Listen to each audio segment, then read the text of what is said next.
Brad Jikyo. Kini bang Mark sa San Marcos 9:38 to 39, ang dili batok kanato dapi kanato gibadlong man ni Kristo ang iyang mga tinunan. Sa dihang dunay mga laing pundok nga nagdala sa ngalan ni Kristo.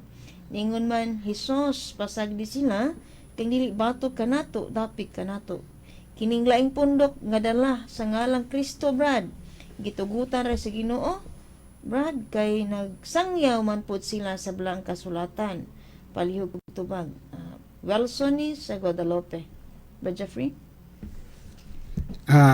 Nindot kayo yung pangutanas teriuli nga ato pa sa atong Ginoo nga katong mga tao nga nagtudlo na nagsangyaw matod pa sa mga apostoles, lain man silang pundok, pero unsa may tubag ni Kristo, ingon siya nga katong dili bato kanato dapig na kanato.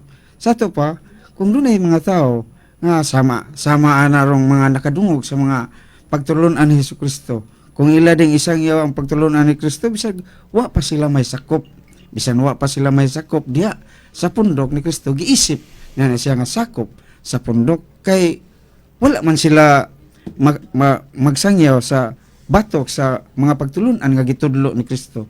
Bisan kinsa, basta ang imong gibuhat matarong, dawaton na sa Dios. Ang am sa dili dawaton nga matarong man, pero wa magpasabot nga dili ka magpasakop sa pundok nga gitukod ni Kristo.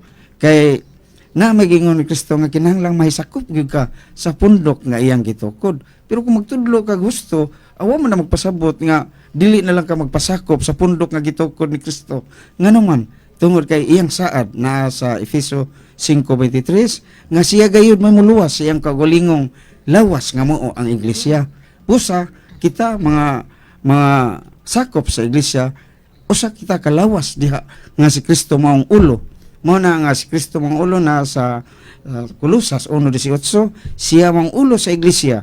Usa kadto mga tao nga naghimog matarong, wa na magpasabot nga dili na lang sila magpasakop sa pundok nga gitukod ni Kristo. Dili nakaway ni Kristo, gusto nga siya nga kadtong tuwas layo iya pang tawgon na aron mahisakop diha sa iyang pundok, pero wa magpasabot kung kanang iyang tawgon dito niya nagtudlo og husto, dili lang dahil gyapon niya sakop lang gyapon, pero wa pa masulod sa iyang pundok nga gitukod, kay mga matarong mga gyapon to ilang gibuhat.